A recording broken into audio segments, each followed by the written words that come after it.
I realized it in the middle of an ordinary conversation. Nothing important was being discussed. Just plans, schedules, the usual details that make up a family's life. Someone mentioned a decision that had already been made. Not casually, not secretively, just as a fact. The words passed through the room, landed softly, and moved on. Everyone nodded. No one looked at me. I waited for the moment when someone would turn and ask what I thought. It never came. I don't think anyone noticed that I noticed.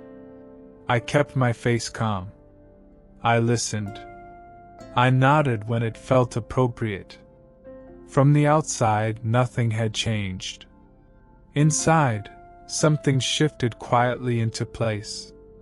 That was the moment I understood. My opinion was no longer part of the process. Not because it was rejected. Because it was no longer required. There was a time when my words carried weight without effort. I didn't ask for it, and I didn't question it. It simply existed, the way gravity does. When choices had to be made, people came to me. When something went wrong, they wanted my take before moving forward. I didn't see myself as controlling or demanding. I saw myself as responsible. Someone had to hold the shape of things together. Someone had to think ahead, notice risks, offer guidance when the road wasn't clear. That role gave me direction. It told me who I was. I remember conversations at kitchen tables, in cars, on front steps. Questions asked sincerely. Advice listened to, even when it wasn't followed exactly. There was trust in those moments, a belief that I had something useful to offer because I had lived longer, seen more, made mistakes they hadn't yet made. I took that trust seriously. I measured my words.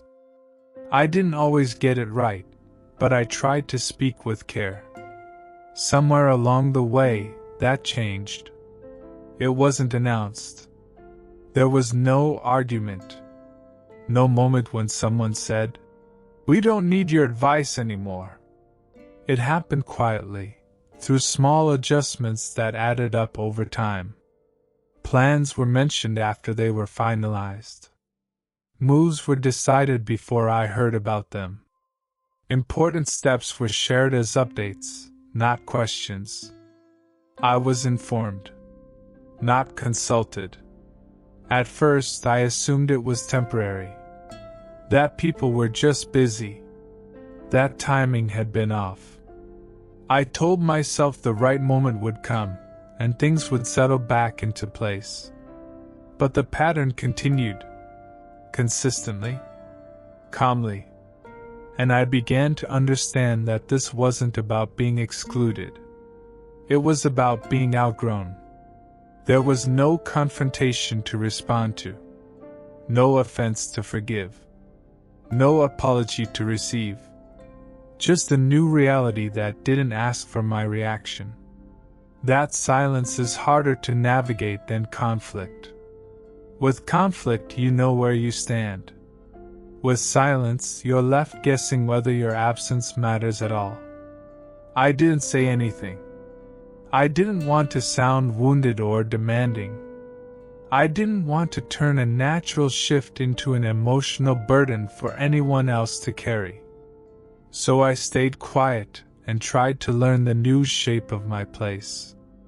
Still, questions began to surface in the quiet. When did advice become interference? When did guidance start to feel like control? At what point does experience stop being useful and start being inconvenient? I asked myself whether being needed was ever the same as being loved, or if I had confused the two because they arrived together for so long. It's difficult to separate pride from usefulness when you've spent a lifetime being valued for what you provide. When the providing slows down, the sense of self goes with it.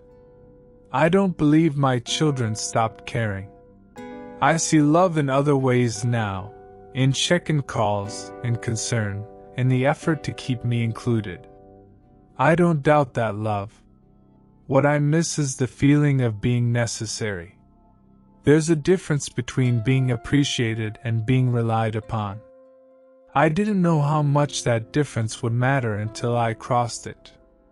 I think this is part of a larger shift, not just in families, but in how generations relate to one another. The world moves faster now. Information is everywhere. People don't need guidance the way they once did. They can look things up, ask others, find answers without ever turning to the people who raised them. That isn't wrong. It's just different. And difference, when it arrives quietly, can feel like loss. I remind myself that this was always the goal, to raise children who could stand on their own, who didn't need permission to make their own choices. Independence was never a threat when I was teaching it. I just didn't imagine how it would feel once it fully arrived. I'm learning that aging isn't about becoming less important. It's about becoming less central. The story continues, just without you at the center of every chapter. Some days that feels peaceful. Other days, it feels like standing just outside a room where your voice once carried easily. I don't have a solution for this. No lesson wrapped neatly at the end.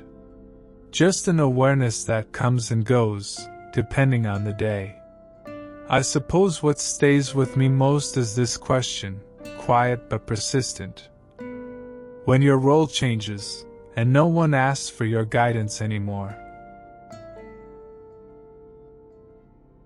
How do you learn to belong in a family that no longer needs you the way it once did?